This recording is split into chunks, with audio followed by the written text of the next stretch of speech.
ওয়ালাইকুম রহমতুল্লাহ। প্রিয় দর্শক, আমরা আজকে সূরা কাফিরুন সহি শুদ্ধভাবে তেলাওয়াত করা শিখব। তো আপনারা যদি আমার ভিডিওটি দেখেন, আপনারা সূরা কাফিরুন অনেকটাই সহি শুদ্ধভাবে তেলাওয়াত করা শিখতে পারবেন। তো আশা করি আপনারা মনোযোগ দিয়ে ধৈর্য ধরে আমার ভিডিওটা দেখবেন। বিসমিল্লাহির রহমানির রহিম। আমরা প্রথমে বাংলা বাংলা শিখব। যেমন উল, এখানে কফটা একটু কণ্ঠনালী থেকে উচ্চারণ করতে হবে। উল, ইয়া, ইয়া এখানে তিন আলিফটার মধ্যে মুনফাসিল। সহজভাবে বলতে গেলে উপরে এইভাবে চিকন চিহ্নটা থাকলে এটাকে তিন আলিফটা নিয়ে পড়তে হবে। ইয়া, আই, ইউ, হাল, কা, কা হচ্ছে এক আলিফ টান। খাড়া জবর খাড়াজের উল্টা পেশ হইলে ওটাকে এক আলিফ টানিয়ে পড়তে হবে। কা, ফি, রু, এখানে প্রথমত এক আলিফ টানিয়ে পড়তে হবে। রু, পেশের বাম পাশে জজমালা ওয়াও মধ্যের হরফ, এখানে এক আলিফ টানিয়ে পড়তে হবে। রু না। এবার আমরা রিডিং পড়ি। قل يا أيها الكافرون قل يا أيها الكافرون। তো এখানে আমি প্রথমত বোঝানোর জন্য বলছি যে এক আলিফটা নিয়ে পড়তে হবে। তো এখানে যদি আপনি রিডিং পড়েন তাহলে এখানে তিন আলিফটা নিয়ে পড়তে হবে। রুন, এখানে এটা হচ্ছে পেশের বাম পাশে যজমালা ওয়াও মধ্যের হরফ। মধ্যের হরফের বামের হরফে ওয়াকফ হলে মধ্যে আরজি হলে এখানে তিন আলিফটা নিয়ে পড়তে হবে। قل يا أيها الكافرون। তারপর আয়াত লা, এটা হচ্ছে তিন আলিফ টান। উপরে চিকন চিহ্ন থাকলে এটাকে তিন আলিফ টান নিয়ে পড়তে হবে। লা,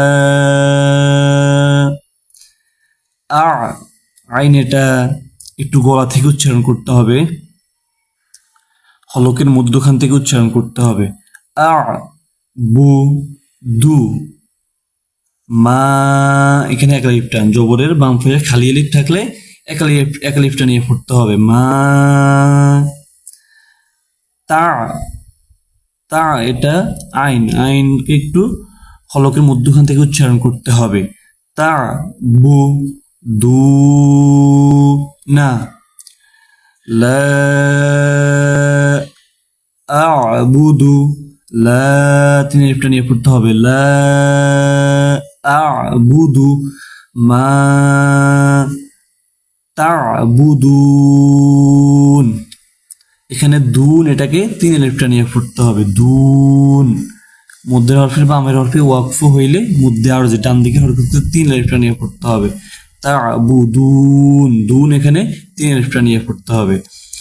তারপর আয়াত ওয়া, লা, এখানে লাউ তিন আলিফটা নিয়ে পড়তে হবে যেহেতু উপরে চিকন চিহ্ন, এটাকে মধ্যে মুনফাসিল বলে। লা আনতুম,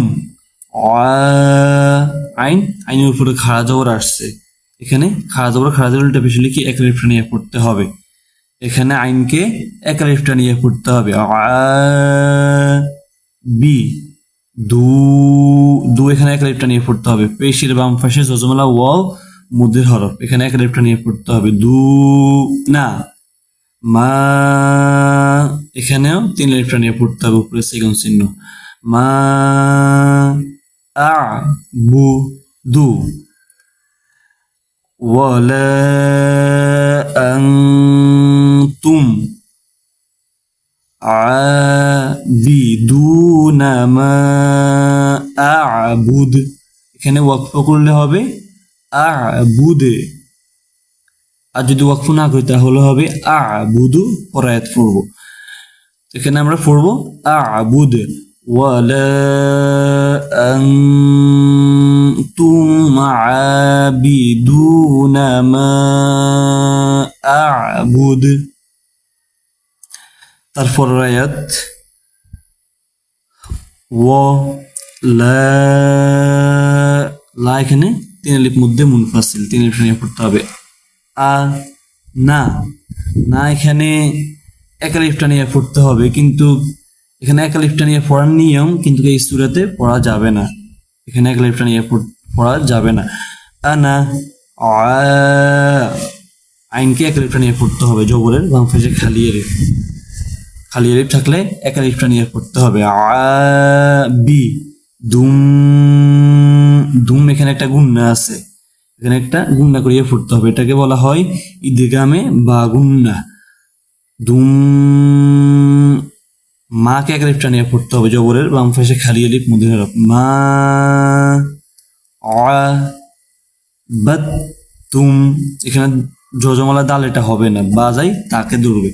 বাত তুম ওয়ালা আনা আবিদুম মা আবাদতুম।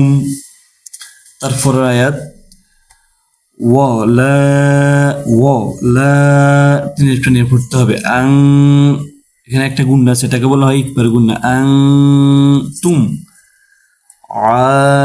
এক আলিফটা নিয়ে পড়তে হবে। বি দু, এক আলিফটা নিয়ে পড়তে হবে, পেশের বাম পাশে জজমাল্লাহ ওয়াও মধ্যে হরফ। দু না, মা তিন আলিফটা নিয়ে পড়তে হবে। আ বু দু ওয়ালা আনতুম আবিদুনা মা আ'বুদ। তারপর আয়াত হচ্ছে লা, কোনো টান হবে না। কুম দি, এক আলিফটা নিয়ে পড়তে হবে, জেরের বাম পাশে জজমালা ইয়া মধ্যের হরফ, এক আলিফটা নিয়ে পড়তে হবে। দি নু কুম ওয়া লি ইয়া দি নি, দি নি। We're reading lakum dinukum waliya din। দিন এখানে তিন আলিফটা নিয়ে পড়তে হবে, মধ্যে আরজি, মধ্যের হরফের বামের ওয়াকফ আছে, এখানে তিন আলিফটা নিয়ে পড়তে হবে। লাকুম দিনুকুম ওয়ালিয়া দিন। সাদাকাল্লাহুল আযীম।